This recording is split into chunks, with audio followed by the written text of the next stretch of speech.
Lena means a hero. There is no higher calling. Your sister understood something about that. I should have come back for you.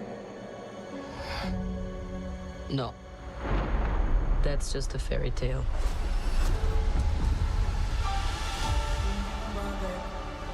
I was in high school when the Avengers came. Kind of strange that it's all over now. No one's coming to save the day. I think we are. We can be the ones that are coming. But you have the wrong people. We have all done bad things.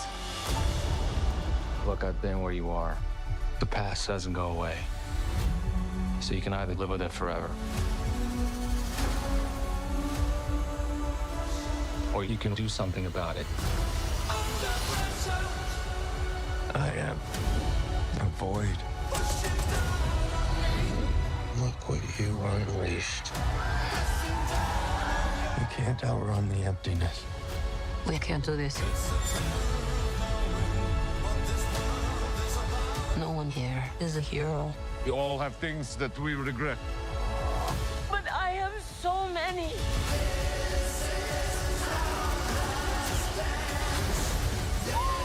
Lena, when I look at you, I don't see your mistakes. That's why we need each other. We can't stop him alone. No one can. But we can find a way. Together. Marvel Studios' Thunderbolts.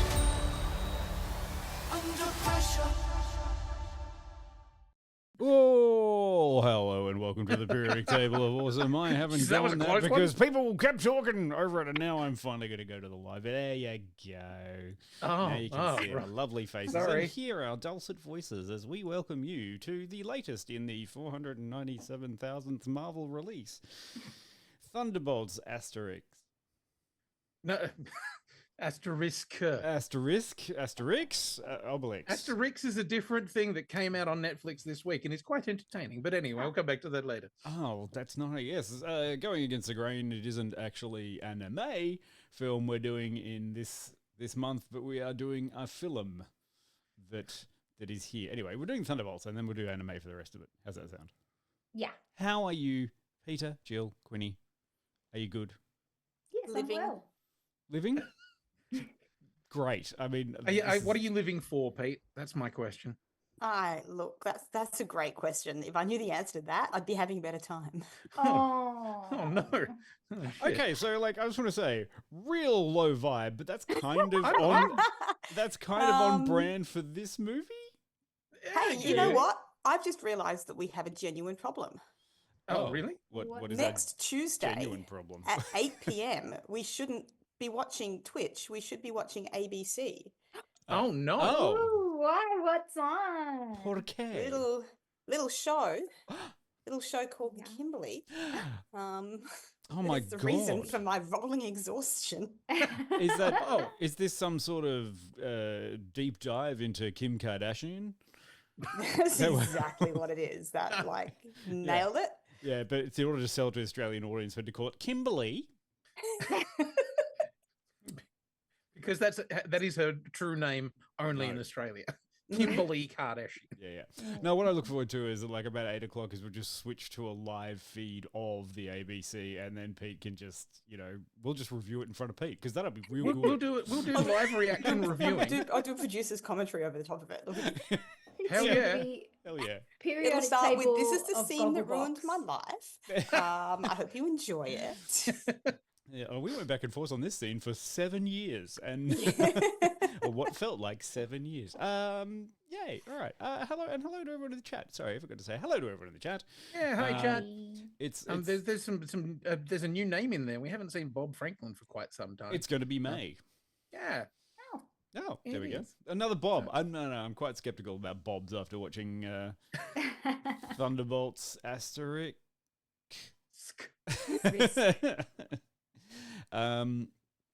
Yeah, okay. So I've lost my train of thought. Keep going. Well, no, someone pick it up. So we're 36.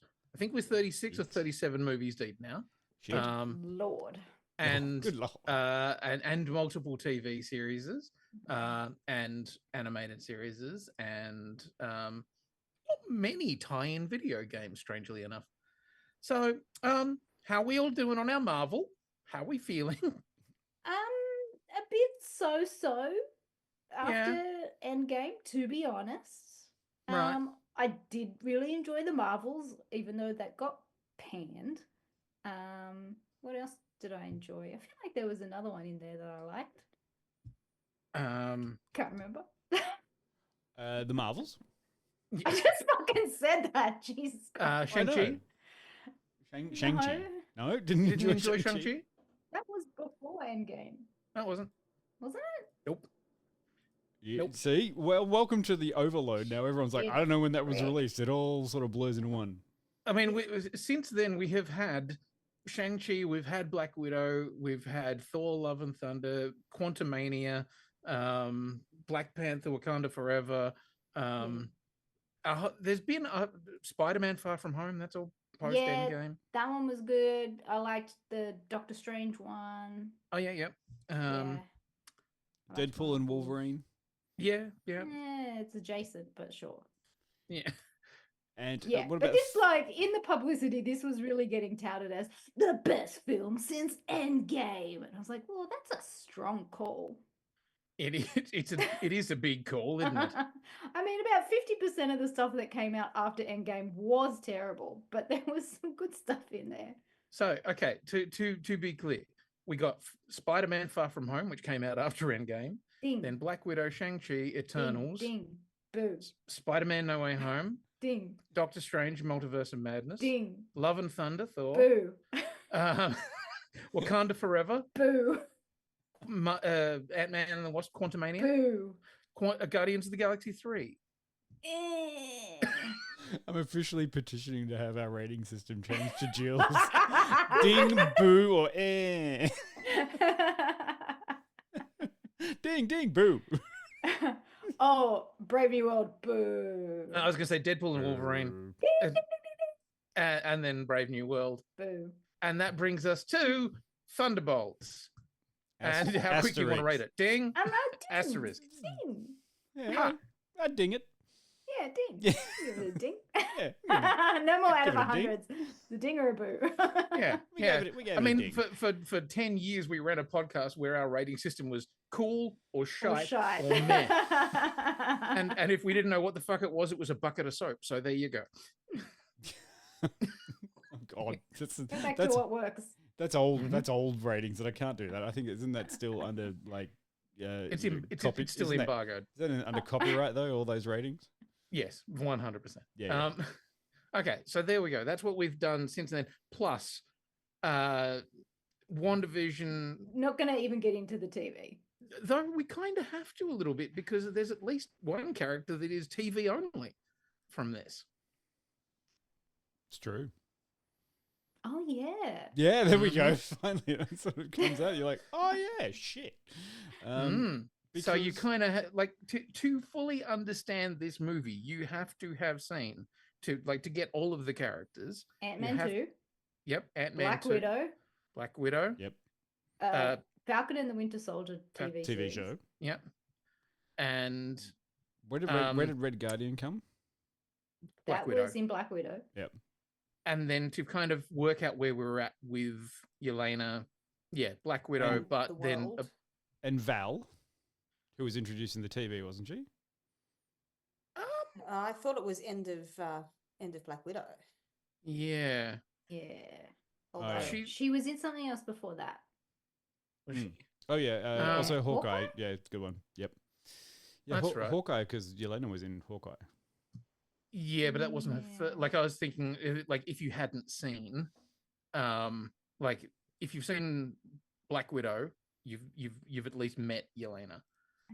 I mean, just Did look at we how first hard see we're Val struggling in here. Falcon and the Winter Soldier. Was she in that? She showed up right at the end to give Walker a job. Yeah. But I'm not entirely sure where I that think happens. that was the first time we saw her. That Right. show. Yes. And then Falcon and the Winter Soldier, the movie, does situate you in a time and place for this film. Yes. Look, you know, if it had been Falcon and the Winter Soldier, the movie, I probably would have enjoyed Brave New World more. As it was Incredible Hulk 2 without the Incredible Hulk. It was a very strange choice. Anyway, there we go. We're now all caught up on the shit that you have to have watched before you get to watch this. And it's not true. I don't think you do have to have watched all of it. No, you really don't, because you know what it is? A classic freaking hero's journey. So you can come in with zero context and still enjoy the narrative arc, because it is a very classic, it's a very classically structured narrative and character arc, and that is not a criticism. No, Pete, you said to me at the end, you were like, I liked Avengers 1. Yeah. Again. I saw Avengers 1 multiple times at the cinemas. Like, I'm happy to see something in that classic team-based, you know, hero's journey structure. I freaking love that structure. Yeah. I mean, there's a reason that we've been doing it for so long, because it kind of works. Yeah. And this one really was leaning in hard on a lot of those hero's journey, you know, tropes. Yeah.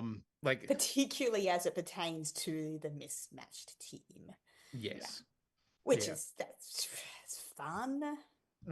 Yeah, absolutely. It's fun enough. Dion's just in the background, just looking grumpy. I'm not against it, because one of the things I had very low expectations going in and watching the Thunderbolts, and I was like, I don't really remember them from the comics. I kind of missed the whole thing. I know that there's like a classic Baron Zemo led Thunderbolts. There's a whole bunch of stuff around it. I totally missed the Sentry character in the comics. Missed all of that, but this one was just kind of fun because it was dry and dark and kind of knew what it was shooting for and did not do the same thing as I was a bit afraid that was going to not copy but more mirror Suicide Squad.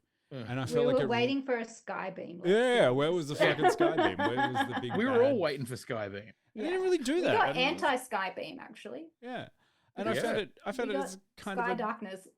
kind of a nuanced ground darkness. Ground darkness. That's the opposite of Skybeam. Yeah, and it literally was ground darkness, not Skybeam. Kind of amazing. Kind of nuanced and interesting, and a bit kind of sympathetic towards things that aren't very heroic. Like, I really like the fact that they played very heavily into this, that none of these people are heroic. In fact, they're all pretty fucking terrible. But and I mean, not only terrible in the choices that they made, but also how effective they are, even all the way through during this movie. It's like, these guys aren't great, but they're the best we've got. Yeah, they're not heroes. They're just here. And the rest is, and then the rest is just marketing. Yeah.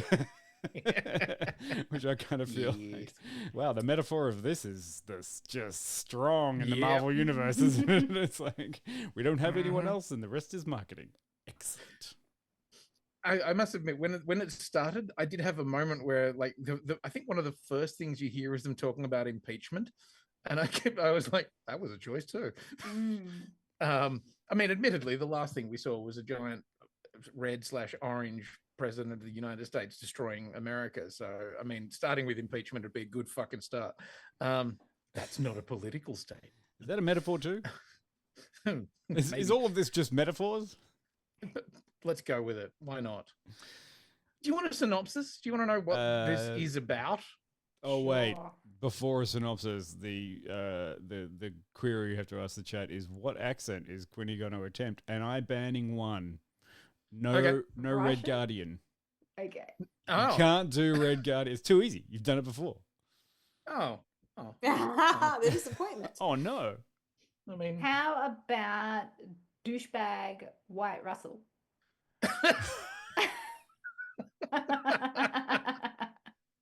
Yeah, well, you know, I was Tell us about how you were on so many football teams. Yeah, yeah, I will. Okay, junior varsity, everything. Right. Okay.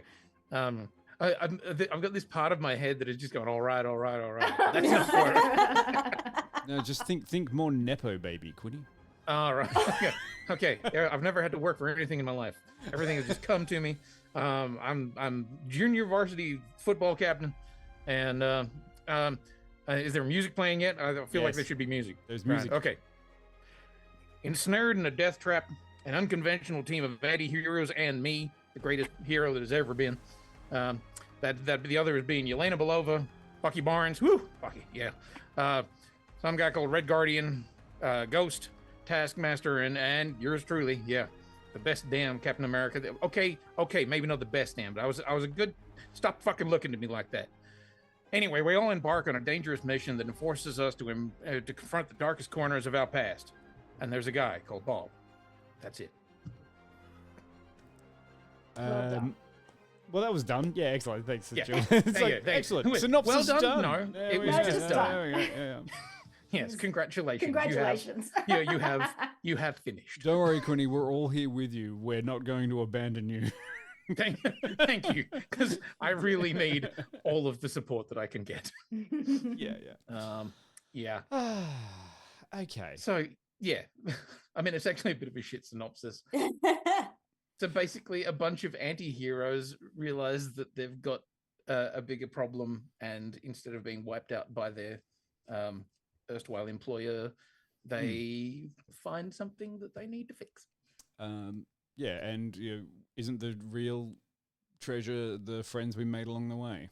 Yeah, exactly. But in a good way this time. Like, yeah, not like, I mean, that is literally the kind of thing that they're going for. Yeah, but it doesn't feel that cheesy, and that's impressive. And also, I found this, like, Thunderbolts a lot funnier than I thought it would be. Because we all know that sometimes there's great jokes and they do stuff like that, but they didn't really put any of that in the trailer. It was all very acerbic kind of humor. Yeah. Very situational and dark and dry. And character driven. That's the thing I really liked about it, is that this is the humor of characters who are taking pot shots at each other based on what we as an audience know about them as well. That's true. Yeah. It's like the whole thing with the helmet. So do you like the helmet? Oh, the do you hat. like the helmet? Do you like your do hat? you, What do you, about do your you like the hat? hat? What's wrong with the hat? Do you like that? Do you like the hat? But you mean the helmet? Yeah. It was dry. It was a little biting. But also, there's some pretty broad humor in there too, as soon as Alexi shows up. It's funny that they kind of nailed the kind of humor that you get from deeply traumatized people, basically, because it's a very special kind of humor. Often the funniest, really, if you know any deeply traumatized people, who use humor to get through the day. Like, they did a little bit kind of nail that tone, because in a way this is all about acknowledging that these flawed characters are deeply traumatized. Yeah.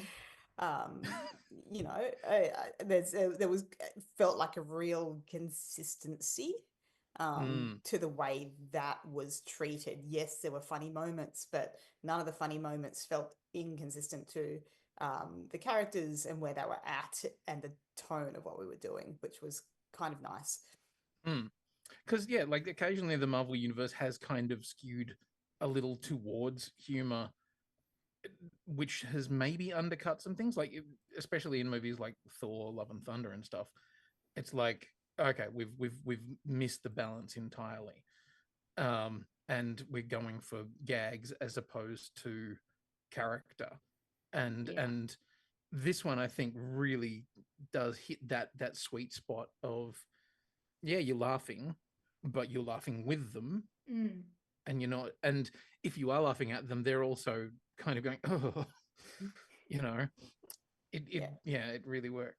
The gags are driven by the character, not despite the character, and that's why they work. And I think the characters that have been brought together, and you've got to remember that I'm really unfamiliar with most of these characters outside of the cinematic universe. I'm not familiar with anyone from any of the comics or any backstory or anything like that. So my connection with these characters is purely based on having seen the aforementioned properties and hopefully remembering some of the details from the many, many, many things. So that's an interesting experiment to me, because I'm sure that you guys have a lot more context on the history of some of these things than I do. But for and I've seen, you know, like Suicide Squad, well, not the original one, but you know, I listened to your recommendations. So I think that I had an expectation going in as well about how this kind of like anti-hero team up would be treated. And like, I think that I was kind of like pleasantly surprised to find myself on more of a character driven journey than I expected. That was more about the individual characters than it was about how the interaction of, you know, it wasn't just about mismatched people, and not every plot point was coming from them all being mismatched and different and fucked up in a different way. It felt like what was driving the story was a little bit deeper than that, and I think that's maybe what got me kind of a bit hooked in at the start. Yeah, I want to branch off that Suicide Squad thing, because that was my apprehension in going into this film, is that I thought a lot of the trailers were painting it out to be a spin-off, like a copy of Suicide Squad. And I wasn't particularly a fan. Well, I definitely was not a fan of the first one. And the second one kind of grew on me. But I feel like the problem with Suicide Squad was all of those characters thought they were hot shit and acted that way. They were full of bravado. They had no time for anybody else. And they all thought that they were the best person in that team, and therefore they're doing their own thing. And that kind of mismatched, disjointed team doesn't work. Whereas this team, they're all self-deprecating. They all think they're the worst person on the planet and not fit for the job. Deeply burned out. Yeah, except for John Walker, but he's a different story. No, he has his own. He's a different kettle of fish. He's got a facade, but he's a different kettle of fish. Exactly. But I gotta say, these guys all kind of worked a bit better because they were kind of all on the same playing field. I was just going to say, I agree. They are on the same playing field, and I really liked the fact that a character as like fundamentally dislikable as Walker, who, you know, has, you know, you spent an 8-episode TV series. Oh, I despised him. Yeah. And even going into this, I'm like, God, I fucking hate him. But by the end, you still hate him, but you understand him. Changed my mind. Honestly, I've said it to somebody. I said that there is one look in the film that he gives Yelena that you just go, oh, okay, right. There's and it's a moment of I guess vulnerability, but it's just enough, and that to me says a lot about the quality of the film, that he doesn't have to, you know, do a gigantic self-sacrificing thing or anything like that for us to be won over by him. The film has the confidence in itself to just say, okay, he just has to look and acknowledge the fact that he's a fuck up. Yeah. And that's enough growth for us to go, okay, maybe he is redeemable. Yeah. Now I don't hate him, I just because it love to hate wasn't him. over-explained, and I think that's the other thing that this somehow managed to avoid, that horrendous over-explaining that we get in franchises, where everything that you know, you have to like know explicitly through dialogue. And I think, you know, somehow we've kind of managed to avoid that trap as well, and there was a little bit of trust in the audience to catch that look, and not have it overtly explained, which again was kind of nice. A little unusual these days. I was surprised at the level of confidence in the film to just go, oh no, our audience is smart enough. We don't have to beat people over the head with it. I mean, early on, and there's a couple of bits of exposition that I was like, fucking hell, righto. You know, where it's like, you're this, you're just an assassin who could do this. Oh yeah, well, you're just a dime store Captain America. You're just this. That's for the newbies that exactly need to catch up. But at least that is exposition within a dialogue. It's not paragraphs. Within some kind of wasn't a voiceover going rather than just this guy's here. This if you can get here. the exposition out within conflict, that is so much less annoying than literally just facing the camera and like being like, oh, we found this video. Yeah. Oh, Have an infomercial. Here's a computer with all the information on it. Oh wow! Yeah. Here's a segment from a television program where we're interviewing somebody and we're just going to do a supercut of archive. This'll work. God. Yeah. Or let's play it during let's play it during the Oh, credits.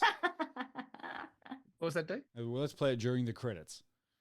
Yeah. So while we're watching the credits, we can understand how they all got here. Yeah. Yeah. Yes.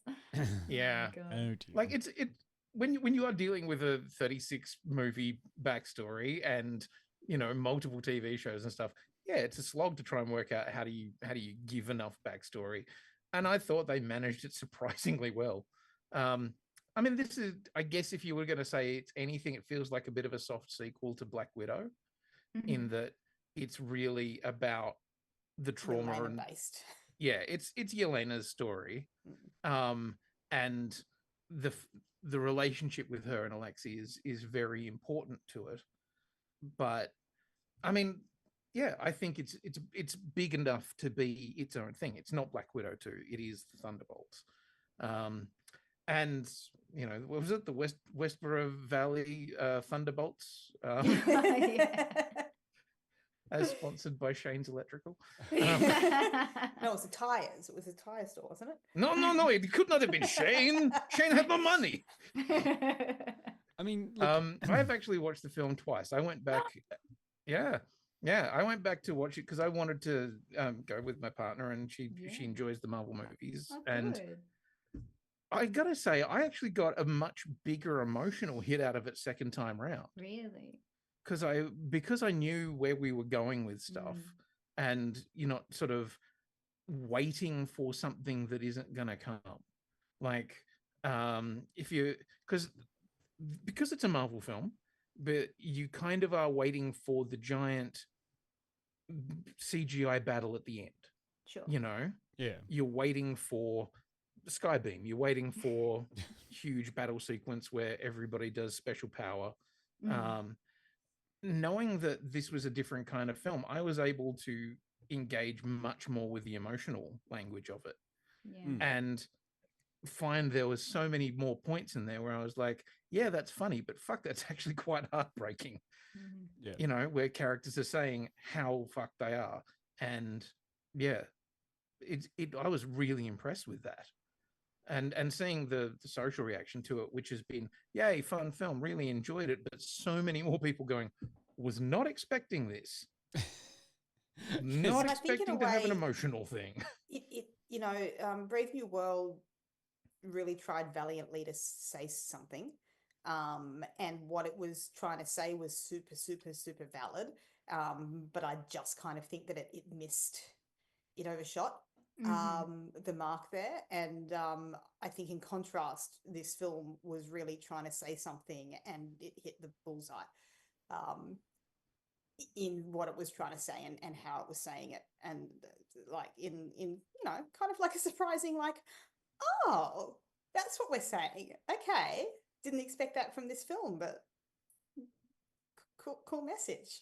Yeah, I mean, I think a lot without being spoilery, because like a lot of how that emotion hits does belong in spoilers, but yeah. Sure. But I feel like a lot of us in recent years have gone through dark moments, like we all experienced lockdowns and being separated from people. There's also like, the existential crisis that's kind of dissolving in America right now, and there's a lot of heavy shit going on, and I feel like this is kind of a movie for the period where we can all just kind of acknowledge that, hey, we might not all be coping, but if you have people around you, there's a support network. You just need to reach out and find those people. So I said to Dion yesterday when I came into work, I was like, Dion, what fresh hell is it today? Or is it just yesterday's hell just warmed up again? And I responded with, who you get out of my workplace? You don't work here. Anyway. Yeah. I found that it was interesting to discover that the director, Jake Schreier, one of the reasons that I feel it comes across better as a more in tune and thoughtful piece, especially when it comes to emotional stuff, is because of the work that he's done. which was, you remember Robot and Frank? Mm. Which was a great, like, buddy film from ages ago that he was on that. But he also, Jake Trier also worked on Beef. Did anyone see Beef on Netflix? So that's a really good, you know, kind of interpersonal, how to work about conflict. Exactly. And also he directed the You Have a Lot to Learn Pirates episode of Skeleton Crew. Nice. Yeah, so remember all of that kind of stuff. That was a bit of a scarier episode of one. But yeah, like it was a nice take on the traditional Marvel beat 'em up sort of thing. While there is enough, I think, action in there to satisfy you enough of people who want that, is a lot more to do with interpersonal relationships and the notion of depression and isolation and how that feels and how to overcome it, or not even overcome it, but how to deal with it. I think that's the greatest thing about this. No one in this film overcomes. Oh, no one was magically healed at the end. That's for sure. I absolutely love that. Like it introduces all of these broken characters, and it goes out of its way to explain that none of them are fixed. Yeah, you know, it's like they're all still broken, but they're learning coping mechanisms, and it's like and they're broken together. Yeah. Like at the start, I love how quickly Alexi is able to say, you know, are you doing okay? Of course I'm not doing okay. Look around. What do you mean? I would also say, like, for me, conceptually, most terrifying Marvel villain since Kilgrave. Ooh. Conceptually, right? Mm-hmm. Yeah. I quite enjoyed the way they presented it as well, because I kind of looked at it. I was like, that's really a cool idea. It's just nothing, and you can't really know what it is, and you don't really see it, and it's just there, but it's absorbing everything around it. And I was like, interesting. Yeah, like the black dog, but also the visual language of it is so clear that like they said that they wanted the shadows to be like the shadows in Hiroshima. That was their intent, and holy fuck. You know, there's a moment where it happens to a kid, and you're just like, oh, fuck me, running. Yeah. You know, it did. It hit those beats well. Yeah, like that design, but also there's the character that we haven't really talked about a lot is Bob. So we've got all of the other characters. Yes. Is it Bob? Also, Bob, who spent the entire movie going, where have I seen that man before? I was just going to say, you all thought when I was talking about the Nepo baby that I was referring to, what's his name? Walker. John Walker. Wyatt Russell. No. I'm referring to Louis Pullman, the son of Bill Pullman. I was going mad, being like, saved us I've all. seen him, but it was a long time ago, and he's too young to have been. I don't understand. Why is my brain telling me? I'm so happy that Louis Pullman is reprising his role from earlier on when he appeared in as Bob in Top Gun Maverick. Yeah. I feel like he should only accept roles of Bob now. Yeah. It was actually one of the things. Is this road not Bob? It's a fucking power move. You go your whole career only playing characters called Bob. It was actually one of the things that he said when he took the role of this. He's like, do I have to call, like, is this character actually called Bob, or is there any wiggle room on that? Because I literally just played a Bob who was a socially awkward kind of nerdy Bob. Yeah.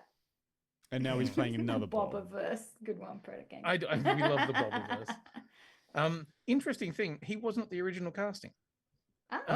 No, originally the film started production and it was Stephen Yeun. Interesting. I know, right? Interesting. Is that like too close to being invincible? That's a good point. Quite possibly, but he there was a conflict and he went off to film Mickey 17. Damn. So interesting, but I think we got a really great performance there. Yeah.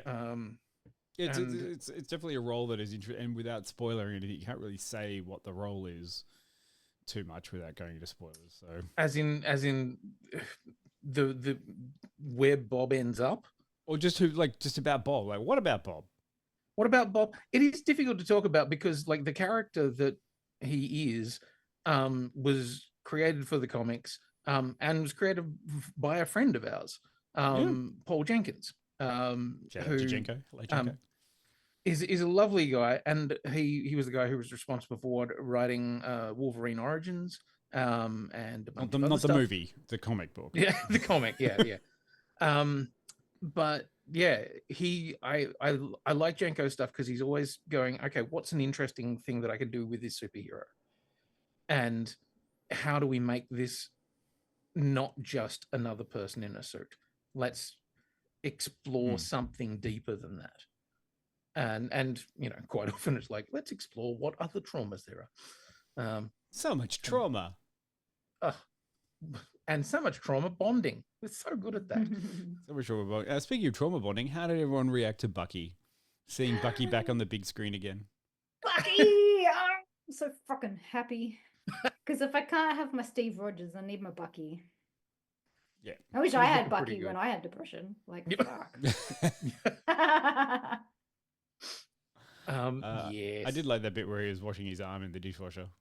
Yeah, that was good. It's Wakandan technology. Of course it's dishwasher safe. Yeah. Of course. I enjoyed him, and I like that he's still playing that same Bucky character, but he's now got a whole different raft of challenges. Like, you're a senator now.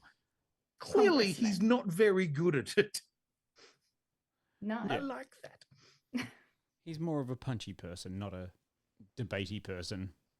How do we feel about Julia Louis-Dreyfus's Val, like as a character, as an evil kind of character manipulator? I'm not 100% sold. Oh, okay. I'm not. I like her. I admire a woman that can pivot, and sometimes you just got to multitask. She does. Yep. I wish I had an assistant like Mel. Mel gets shit done too. Yeah, but you always got to watch Mel. Mel's not exactly like Mel will get shit done, but Mel isn't trustworthy. That's what I'm worried about. Mel's just looking out for the people. She's like keeping Val in check. I mean, like, I know that it's the 36th Marvel film that we've got, but like, if there is one message I'm taking away from the rest of the earlier films is don't fucking trust the government. They are just full of weird fucking people, and no wonder you end up with people like, first it was Hydra, it was full of the government, and then, you got like Thunderbolt Ross doing, dangerous experiments, who eventually becomes the president, and then they're using ex-Nazis for their science. Oh, wait, this is America. I see the problem here. I quite liked Mel. Mel was a written character. Interestingly enough, may actually be another superhero. There you go. Yeah, a character called Songbird.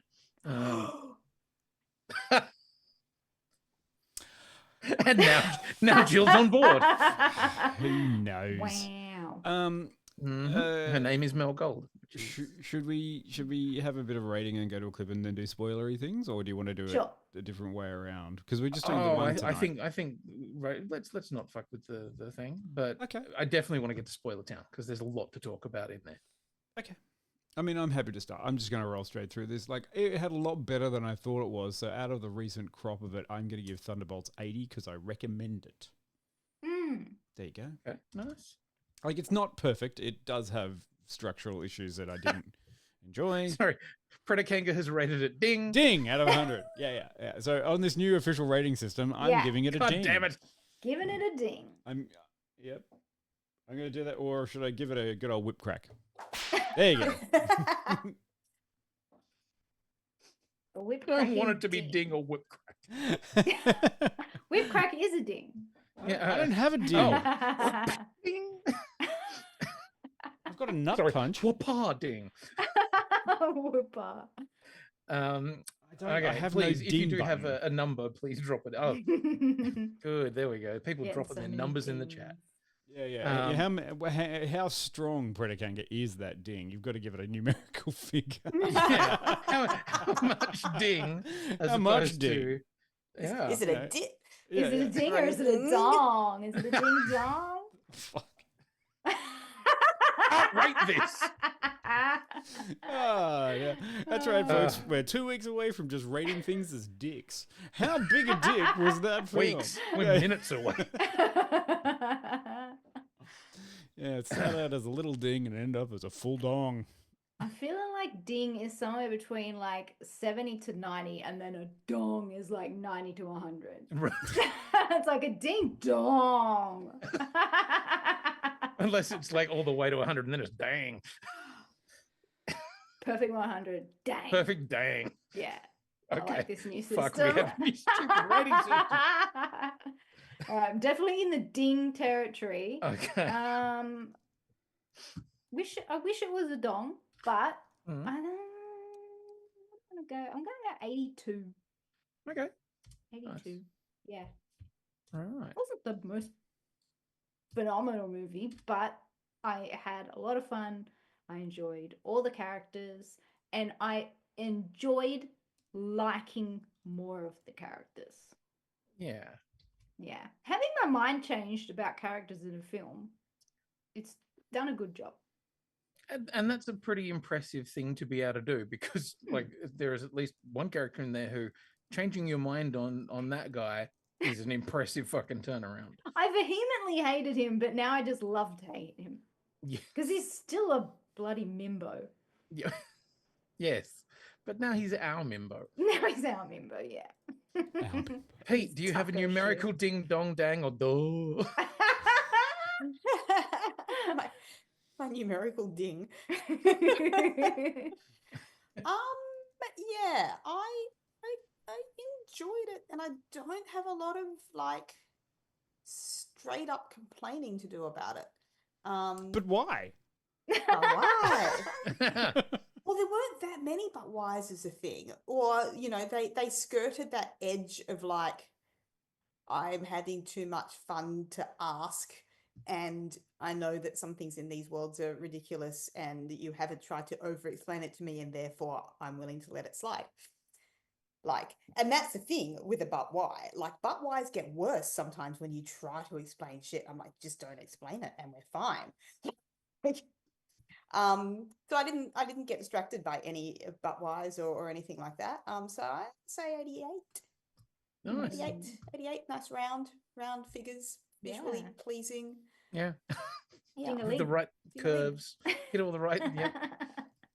And I enjoyed that it said what it said. I feel like it really skirted that line of being on the nose without feeling like it was too on the nose. Because it's not like it's a hidden message. It's definitely it's an overt. overt message, but it didn't feel like you're kind of like, ugh, groan. Thanks for the message, guys. Yeah, it wasn't a PSA kind of situation. Yeah. Yeah. Yes, and you know, After I school like special. I like that. I liked that. That's where it went, and I wasn't expecting it to go there. Yeah, I'm up with you there, Pete. I like first watch. I really enjoyed, laughed a lot, had a good time with the character. Second watch, I actually got more from it, and you know, saw a few bits and bobs here and there that I went, oh okay, nice. But yeah, really engaged with characters and realized that it's been quite a while since I've been emotionally invested in the well-being of characters. Yeah. You know, that's a really nice feeling. You know, I don't necessarily need them to be flying all around the screen with laser blasts and stuff like that.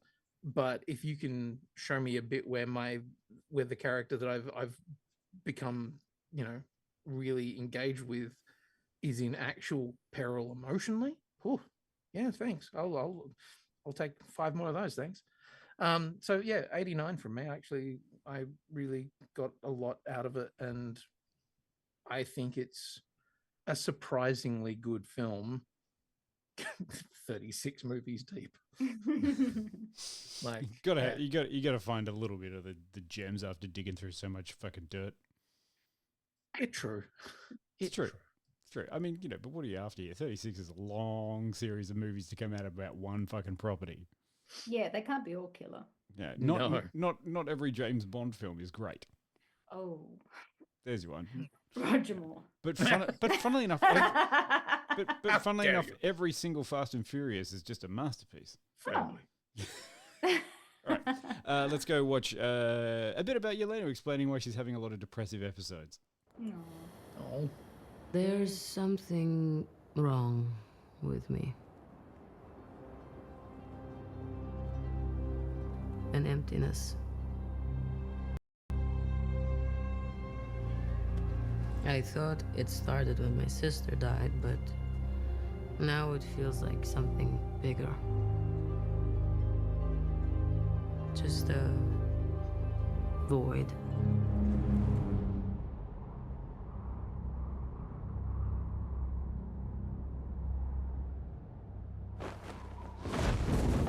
Or maybe I'm just bored.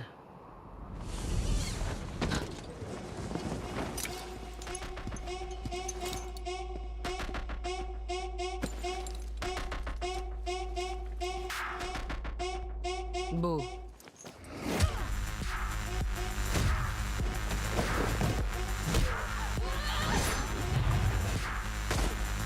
Assignment is... Oh wait, hang on.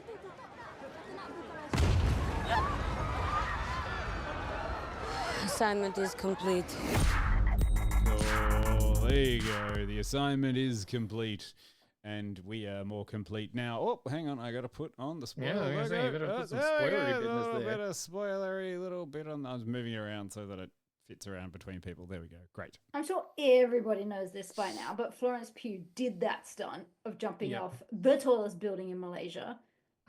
Not just her, but also her stunt women, and they all got into the Guinness World Records for doing it. Oh fuck! I didn't know they did the Guinness record. That's amazing. All the while holding that guinea pig. Amazing. I just cannot. Holy shit! What is Florence Pugh starting to take lessons from the Tom Cruise world of acting? Like, I'll just do that. I don't care. I read an interview with her. She's like, I like heights, and I wanted to do it. So sure, there was a shit ton of paperwork and liability closures she had to. She had to sign, but yeah. I watched some of the they did a little special on that whole sequence and everything, and like you look at it and you're like, fuck me, that's a long way up, and she just whoop off she goes, and you're like, fuck.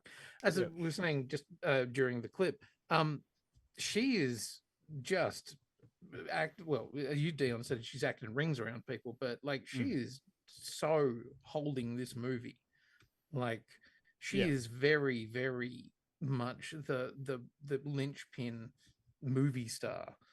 Heard another podcast saying that, you know, if you're in IMAX, your face is 4 stories high.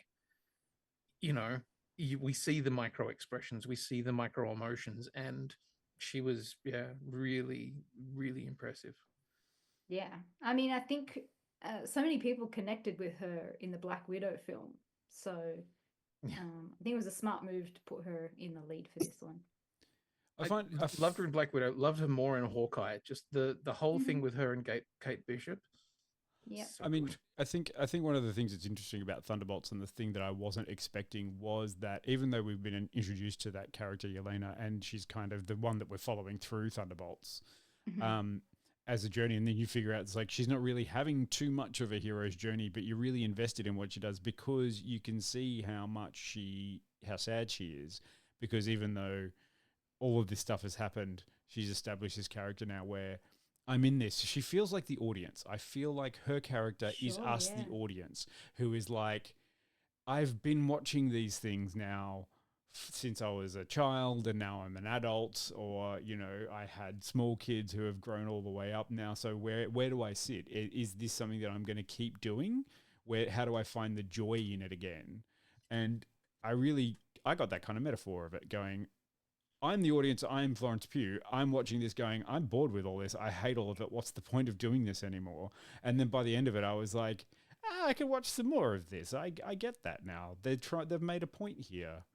You know, collectively, we're better together. And maybe these movies are going to be better together. And then they just drop in the future of it, and everyone was like, okay, one more. Maybe 2 more. Maybe 2 more. Maybe 2 more. One or 2 more. Maybe 3. Maybe 5. I can do 5. Yeah. I can do 5 max. 5 max. You know. 6 but I think that's also like, that's, you know, the fact that it felt to me structurally a lot like the first Avengers movie. is that kind of like, okay, I'm feeling like you're kind of getting what you loved initially about the Marvel Cinematic Universe, but like refreshed a little bit in a way that kind of feels more appropriate to the world we're living in at the moment. So if we can kind of, stay with that kind of storytelling, that kind of, tried and true, like super character-led, not, treat us like we're not stupid as an audience kind of storytelling, then, maybe there's, you kind of feel like a bit more, a bit of the trust returns, I suppose. There's life in the old franchise. Girl, yes. Yeah. I would, I'd say, did any of you guys feel a callback to the Daredevil hallway fight scene a little bit? Yeah. All right. Slightly. Yeah. There's a bit of that and a little bit of the Old Boy, which is, I think, as much as anything what Daredevil was kind of referencing, but, single shot fight scene from interesting angle, with very impressive choreo. Like, loved it. Yeah. Super spoiler? Look, we're in spoiler territory, so where we're at. I don't know if I've ever seen one of these big blockbuster movies where the big bad is defeated by a group hug. But refreshing. Do you know why? Because it wasn't a sky beam. Yeah. It wasn't somebody having to do some massive sacrifice and throwing themselves into a sky beam to suddenly stop the destruction of something. No. I mean, they kind of did that. I mean, I really like that the sacrifice just came a lot earlier in the piece before the resolution came, with Yelena just kind of walking into the darkness, the encroaching darkness that was coming around. And I really like that idea of it. It was not escapable, and as we're talking about it, it's Bob who's the Sentry and also the Void, and the Void is that evil character that is just a creeping void. And that is exactly what that is. It's depression. It's depression. It's dread. It's an all-encompassing thing that stops you from being able to do anything else because you get solely swallowed by it. Like, it is literally a mental health metaphor. And it did it really well because it just introduced it very slowly and very subtly, like kind of like how depression works. It does not just burst through the door and go, surprise! It just kind of sits there. And I like how it was handled. Goes hand in hand in a lot of cases with, because I mean, we sort of look at Void and say, okay, well, there's your classic sort of depression, but in fact, Sentry / Bob is very much bipolar. That he's all about being the golden god and feeling invincible and feeling omnipresent and omnipowerful, and then that has to come with some kind of other side. And like as you were saying, Pete, the conceptual horror of that villain / not a villain is pretty, it hits pretty hard for a lot of people, I think. Sorry, I am still down one of my favorite lines in the entire thing. It's where Yelena says something about, just hanging out in shame rooms. And then Bucky shows up and is like, how are you? I'm great. Yeah, my past is fine, so I'm okay.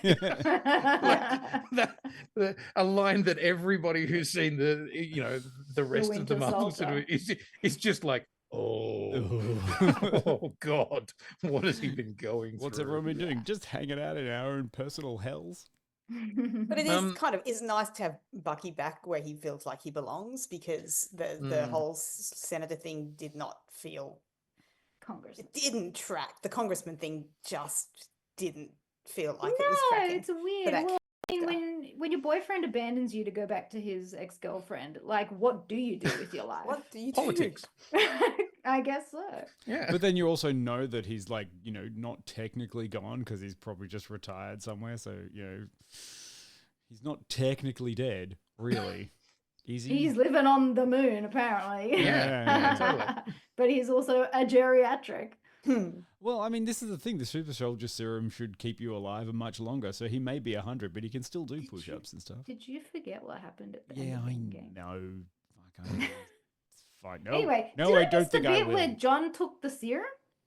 Yeah, Yeah, no, that was in in the middle of Falcon and the Winter Soldier. He takes the I serum. completely forgot that. In fact, that's part of the reason he does go a bit crazy and then kill the guy with a shield.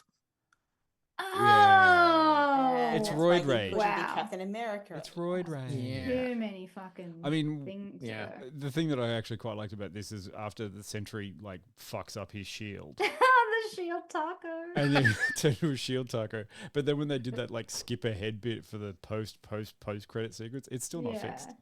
Because Bob's the only one strong enough to put it back. Like even his super soldier juice, Bucky's super soldier juice couldn't bend it out again. just There's felt three like- super soldiers actually. Yeah, like there's three Alexi super and Bucky and John, and neither of them can straighten out a vibranium shield.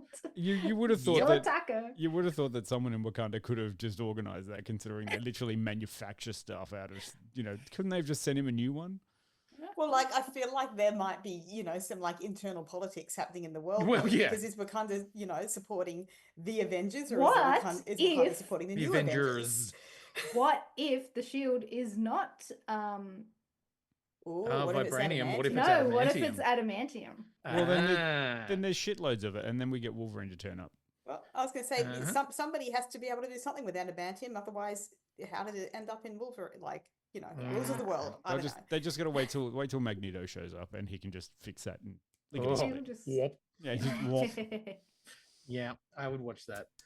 There are a lot of things in there that are very, very dark, but there's lovely moments of light. The post-credit sequences, though, what a joy! I'm all down, and apparently they were actually shot and directed by the Russo brothers. Okay. On the set of Doomsday. Oh, that makes sense. Yeah, Oh. so Makes sense. yeah, they were shot like less than 2 weeks ago. Wow.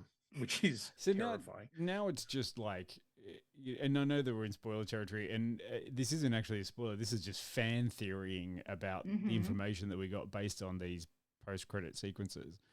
Now the extra-dimensional Fantastic Four ship maybe appears. I don't know. Is this how we get Doctor Doom in this universe as well? See, this is my theory as well. Now that we've established multiverses, I'm thinking Fantastic Four is shot in period in another dimension. And I feel like whatever circumstances occur in that film, at the end of it, something happens and they get shot into another dimension into this period.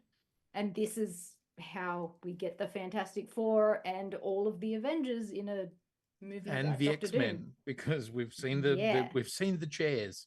Yeah, exactly. Yeah.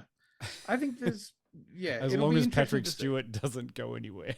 So everyone is just fucking Don't jinx it, dude. So- Cross everything. Yes.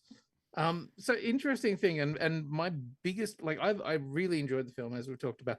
My biggest bugbear about this thing is not the film itself. It is what's happened in the marketing since the film's come out. Oh my god, I know, right? Like, give people a chance to watch the fucking movie before you start changing all your branding. Literally, they gave it the opening weekend. Oh, crap. The opening weekend, and then on, I think, the Monday, possibly the Sunday, I'm not sure, Jesus. they changed the branding. And now apparently most of the billboards are now going to be changing. But what I'm worried about now, because I actually think it, as I said to somebody, I was like, it's the best gag in the film. Yeah. Like, it is literally the tag at the end of the film. And then you've just gone, hey, we've been calling this movie Thunderbolts Fuck you asterisk. guys. Yeah, fuck you. You don't get the joy of the last gag. We're going to tell you, because now that the movie is now called New Avengers. So Yeah, that's a surprising and weird move. Well, It's like when Lego releases their sets before the fucking movie comes out and spoils everything. Yeah, but this was clearly a planned thing to go, okay, we're releasing this, because it's always been a Thunderbolts asterisk. the intent was always to do this, and you're like, why? Yeah, but I don't know. Give it a couple of weeks. Yeah. Sure. I mean, they're just going to get overshadowed as soon as the Fantastic Four show up anyway. Yeah. Like, I mean, in terms of superhero teams, the new Avengers is just kind of like, great placeholder. Now give me the X-Men. Yeah. Give me the Fantastic. Give me the rest of it. I don't need this shit. I do love it because the new Avengers in the comics were also kind of like, really? Okay. Yeah. I mean, I just loved the end scene where Bucky comes in. He's like, "Oh well, Sam's like gonna sue us for the name because he's starting his own Avengers, and apparently, he's got the rights to it." I love that. It's great. He's also got the shield, and that's 90% of the Avengers. Yeah, I've got a shield. Yours is a Tucker. The Avengers and the new Avengers.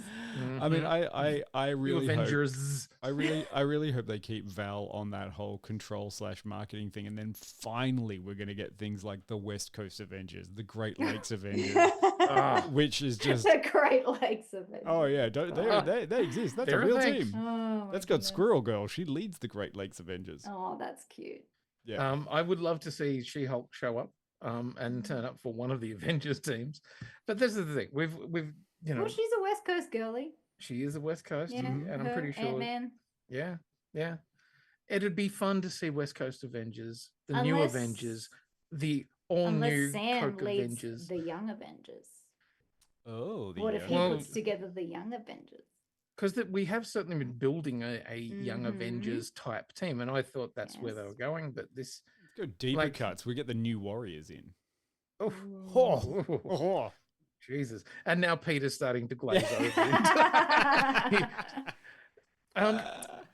So, I'm just trying to live in the universe that I'm being given right now, guys. Interesting thing that I was reading, I didn't know, and I'm not sure, like, this is apparently canonical to the comics, whether it's actually a thing, but Yelena in the comics is canonically asexual. And and I was like, I could actually see that. Like, because I was kind of glad of the fact that the relationship with her and Bob didn't feel necessarily like a romantic thing at all. It felt like people who needed to help each other. But yeah, I was like, okay, that may be what it is in the comics, but also movie universe, fuck only knows. These are very different beasts. Yeah.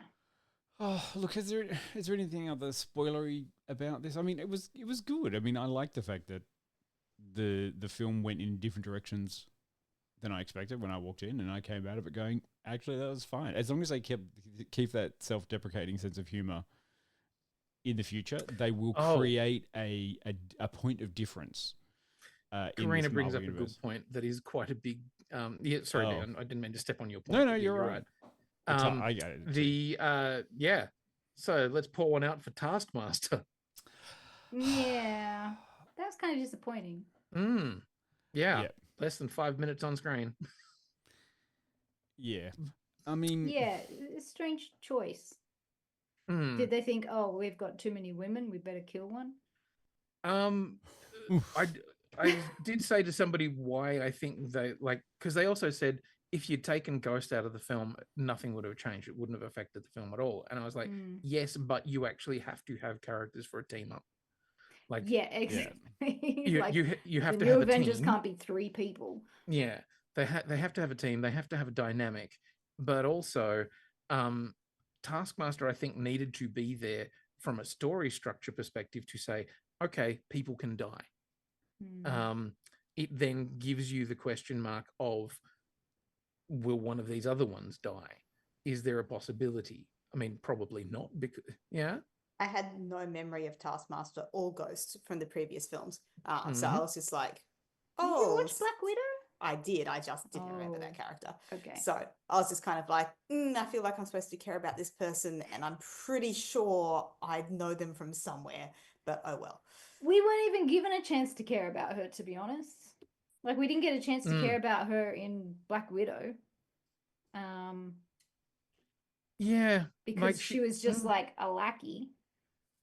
Yeah. And it's a bit of a shame because Taskmaster in the comics is kind of a very cool character who shows up time and time and time again. Yeah. And in this, she had kind of been relegated to, lackey, very competent assassin, but with no real character depth. Yeah. So we never got to kind of explore her at all. And then they just kind of killed her. So it was like, oh, wow. Okay. I mean, it did a pretty good thing of surprising me. Like that early in the film, I was like, oh, fuck. Okay. They just killed her. Shit. And I kept on expecting her to come back. And she didn't. Yeah. Yeah. I was like, oh, surely they couldn't have just killed someone. Don't worry. It's a Marvel film. Okay. Eventually she'll come back. Just like the comics. I mean, no one ever really dies. No, then there'll be a flashback. Yeah. Something else will happen. Maybe it'll be alternate dimension Taskmaster. Mm. Or maybe it'll be Taskmasters with a Z. Yeah. And then it'll be Taskmaster as a dude, and all of those whiny bitch fanboys who are angry that it was a woman will suddenly get their fucking anyway. Yeah. Enough about that. I'm excited with this brand new day that we have right now because we have a different kind of government to the one that was represented in this film. Oh, thank goodness. I mean, locally here in Australia. So that's good. Yeah. And we have Fantastic Four to look forward to. I did see that a few people saying it's a bit of a worry when the movie actually spoils itself in its own credits. So it's spoiled its post-credit sequence in its own credits. And I did agree. I watched the credits and then it said Fantastic Four theme by Michael Giacchino. Yes. I said the exact same thing to Peter. It was like, yeah, Jill was there going like, where was the Fantastic Four music? I didn't hear the Fantastic Four music. And then we heard the and then Oh, fine. Yeah. Wasn't the end of the world. No, it wasn't the end of the world. Speaking of the end of the world, as we know it, what's going on for the rest of the month? It's anime. Yay! We're doing anime for the rest of the month, you guys. It's all anime all the time, giant eyes and lots of. Ugh. Ew. It's a 47. To you guys. Yeah. Pete, are you not joining in with the rest of anime? You don't want to be a part of anime? There's a list Be a weeb with us. I'll selectively join in. There's a list of animes that we're watching. I like the sound of the one that Jill's going to watch. Ah, yes, Rose of very, Versailles. very pretty. Yeah.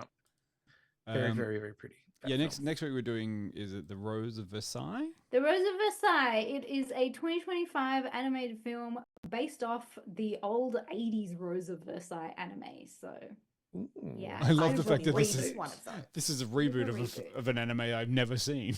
Yeah, there you go. Okay. They're some of my favorites. I've watched Vampire Hunter 3D 3 times. The 70s version, the 80s version, and the 2000s version. Oh, damn. What about the Hugh Jackman version? We do not speak of Van Fuckwit. That film, Jesus.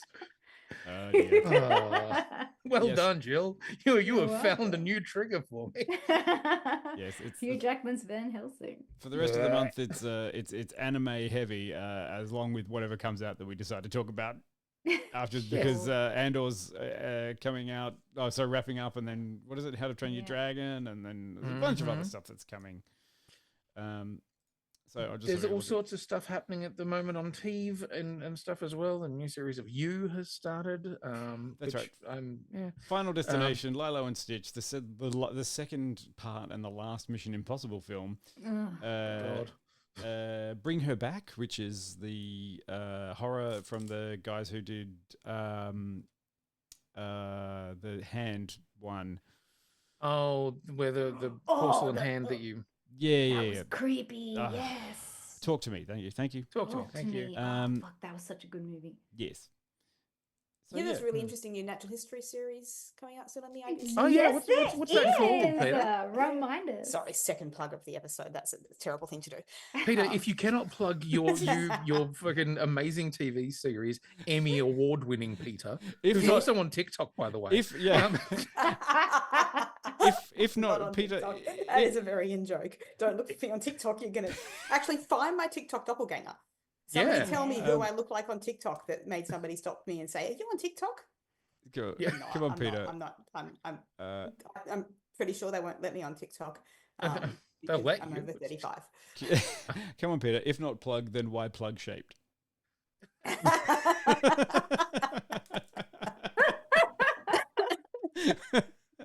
Go. What is it next week? Tell us. Give us your pitch. Tuesday next week. Well, you're going to switch this off halfway through. Yes, we're going to have a half-hour show next week. Sorry, Jill. Rose of Versailles. You'll get through the Rose of the. It is on iView, so you can watch it after. 8 p.m. 13th of May, ABC and iView. The Kimberly.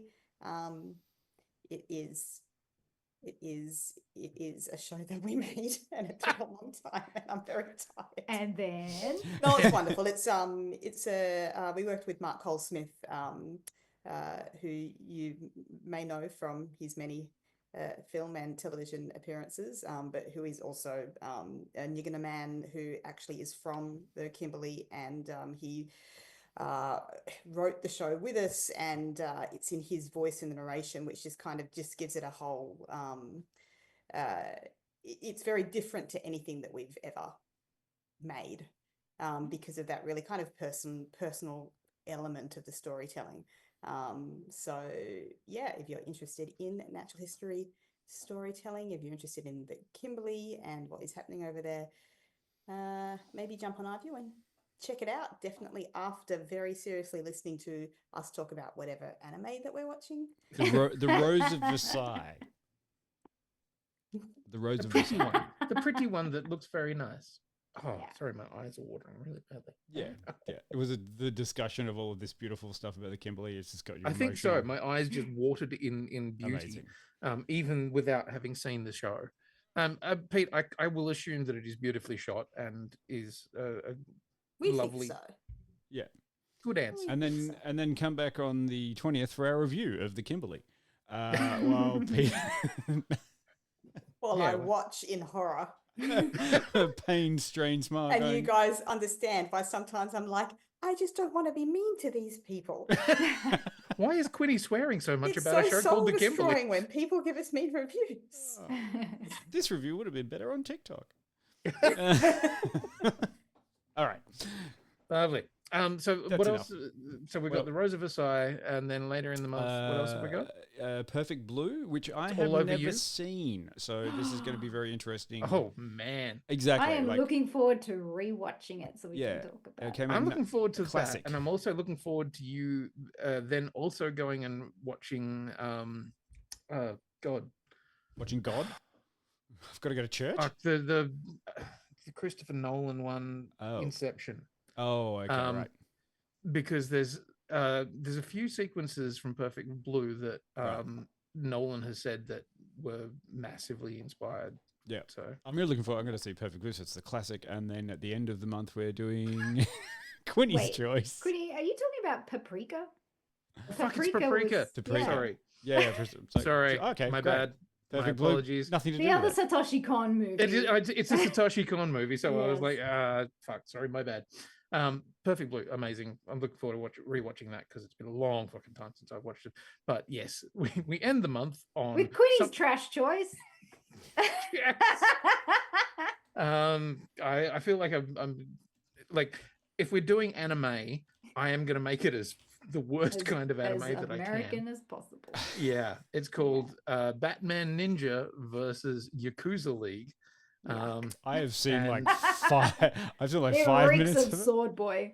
This while you were doing anything, he studied the sword. Amazing. Looks terrible, and I cannot wait to hate review it like there's no tomorrow. So what do we got? Who It's knows? like one nice new anime, one classic anime, and one bastard offspring.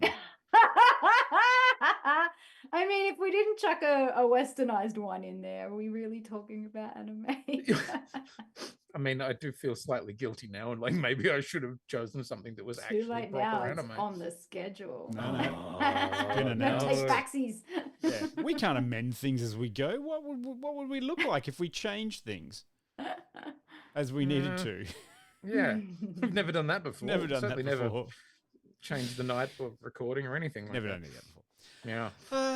Thanks for joining us, everyone. That was a fun, little look into the Thunderbolts / the new Avengers / oh my god, it's coming. And a little promo for the Kimberly, which we're all going to watch next week. Yeah.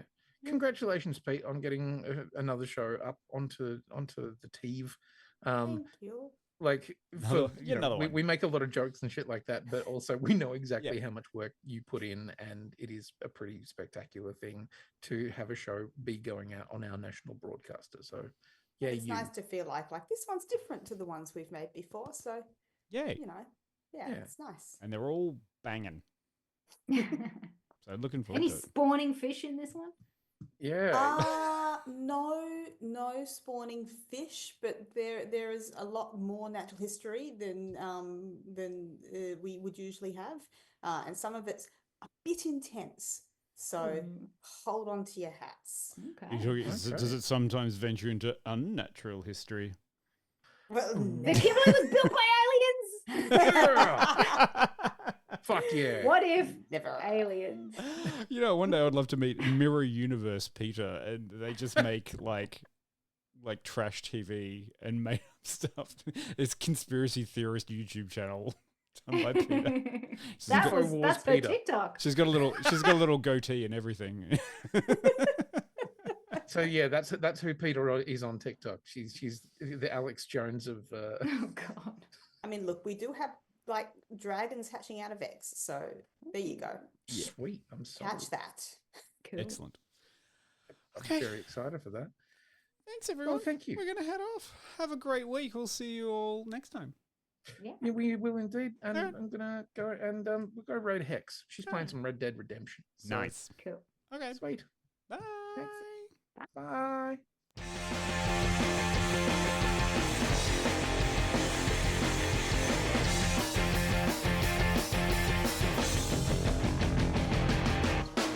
I wanna live in a world full of heroes, not sit here counting zeros in a cubicle downtown. I wanna look out my window, see 'em flying, and swing across the horizon as I cheer 'em on so proud. Deep-powered girl keeps staring at her face, and call Colossus and have 'em teach me ways, and then we'd exercise. I'd be one of the guys. Martial arts from Iron Fist and Wall. I'll dance her up and teach her all my songs. Oh, I wanna live in a world full of heroes, not cooking up these heroes at my parents' restaurant now. I wanna yell out Avengers assemble, not order up for Ethel. Yeah, we're right up cheeky now. Date Emma Frost and have her read my mind. Or Magdalena, her artifacts I find, and then we catch a symphony. It'll just be her and me. Call Bucky Barnes and arm wrestle for hours.